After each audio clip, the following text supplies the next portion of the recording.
আপনাদের যদি টয়লেট না থেকে থাকে তাই সরকারের পক্ষ থেকে কিন্তু ফ্রি টয়লেট অর্থাৎ শৌচাগার প্রদান করছে। এখন প্রশ্ন হলো তাহলে আপনি অনলাইনে বা অফলাইনে কীভাবে অ্যাপ্লিকেশন করবেন। আজকের ভিডিওর মাধ্যমে দেখাবো আপনার হাতে থাকা মোবাইলের মাধ্যমে কিভাবে আপনি টয়লেটের বা শৌচাগারের জন্য অনলাইনে আবেদন করবেন। কালকেই কিন্তু আমাদের রাজ্যের নারী এবং শিশু এবং পরিবার কল্যাণ মন্ত্রকের মন্ত্রী মাননীয় অগ্নিমিত্রা পাল কিন্তু জানিয়েছেন যারা পঞ্চায়েত এলাকায় থাকেন তাদের কিন্তু যাদের টয়লেট নেই অর্থাৎ শৌচাগার নেই বা কাঁচা শৌচাগার আছে তারা কিন্তু শৌচাগারের জন্য আবেদন করতে পারবেন এবং শৌচাগারের জন্য আবেদন করলে খুব শীঘ্রই কিন্তু তারা শৌচাগারের টাকা তারা কিন্তু পেয়ে যাবেন। এর উপর দেখতে পাচ্ছেন শৌচালয় আবেদনের জন্য এটা কিন্তু অফলাইন ফর্ম। এই ফর্মটা আপনাদের নিকটবর্তী যে পঞ্চায়েত অফিসে কিন্তু আপনারা পেয়ে যাবেন, ঠিক আছে? এটা কিন্তু শুধুমাত্র পঞ্চায়েত এলাকার জন্য। আর যারা শহর অঞ্চলে থাকেন তারা কিন্তু অনলাইনে ফর্ম ফিল আপ করার অপশন আছে। আমি শুধুমাত্র আজকে পঞ্চায়েত এলাকায় শুধুমাত্র অফলাইনে কীভাবে ফর্ম ফিল আপ করবেন সেটা আপনাদের দেখিয়ে দিই। পঞ্চায়েত এলাকায় কিন্তু অনলাইনে ফর্ম ফিল আপ করা যায় না, ঠিক আছে? শহর অঞ্চলে অনলাইনে ফর্ম ফিল আপ করা যায়। এই ফর্মটা আপনাদের নিকটবর্তী পঞ্চায়েত অফিসে বা আপনাদের নিকটবর্তী যে প্রধান যে মেম্বার আছে আপনাদের পাড়ায় সেই মেম্বারের কাছে কিন্তু পেয়ে যাবেন, ঠিক আছে?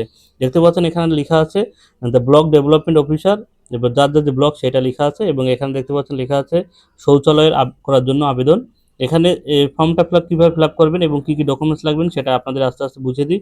প্রথমে যে আবেদন করবে তার নামটা এখানে বসিয়ে দেবেন এবং তার পিতা বা স্বামীর নাম এখানে বসিয়ে দেবেন। যদি মহিলা হয় স্বামীর নাম এবং যদি পুরুষ হয় তার বাবার নাম।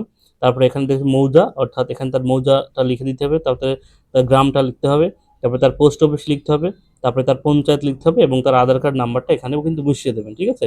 তারপরে নিচের দিকে দেখতে পাচ্ছেন এখানে তার সাইন কিন্তু করতে হবে। তারপরে এখানে তার ফোন নাম্বার কিন্তু এখানে লিখে দিতে হবে, ঠিক আছে?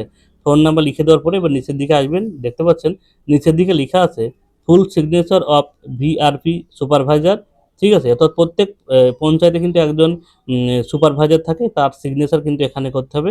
তার সিগনেচার করে এই ফর্মটার সঙ্গে আপনার আধার কার্ড, মনে রাখবেন ভালো করে শুনবেন, তার আধার কার্ড, তার ভোটার কার্ড, তার প্যান কার্ড, তার ব্যাংকের বই দিয়ে আপনি কিন্তু আপনার নিকটবর্তী যে বিডিও অফিস আছে সেখানে কিন্তু জমা দিলে আপনার শৌচালয় করার জন্য কিন্তু আপনার টাকা কিন্তু আপনার ব্যাংক অ্যাকাউন্টে ক্রেডিট হয়ে যাবে। এই কিন্তু ছোট্ট একটা ফর্ম, আশা করি আপনারা বুঝতে পেরেছেন। কারো যদি কোথাও বুঝতে অসুবিধা হয় সো অবশ্যই কমেন্ট বক্সে জানাবেন। অর্থাৎ যাদের এখনও কাঁচা শৌচাগার বা কোনো শৌচাগার নেই, পঞ্চায়েত এলাকায় থাকেন, তারা অবশ্যই এই ফর্মটা ফিল আপ করে আমাদের সরকারের পক্ষ থেকে কিন্তু শৌচালয় করার টাকা দিচ্ছে। আপনারা কিন্তু এই ফর্মটা আবেদন করে শৌচাগারের টাকা কিন্তু পেতে পারেন। ভিডিওটি সবার সুবিধার্থে প্রচুর শেয়ার করবেন এবং গুরুত্বপূর্ণ আপডেট পেতে অবশ্যই চ্যানেলটিকে সাবস্ক্রাইব করে রাখবেন। যারা ফেসবুক পেজ থেকে দেখছেন অবশ্যই পেজটিকে ফলো করে রাখবেন। সবাইকে ধন্যবাদ।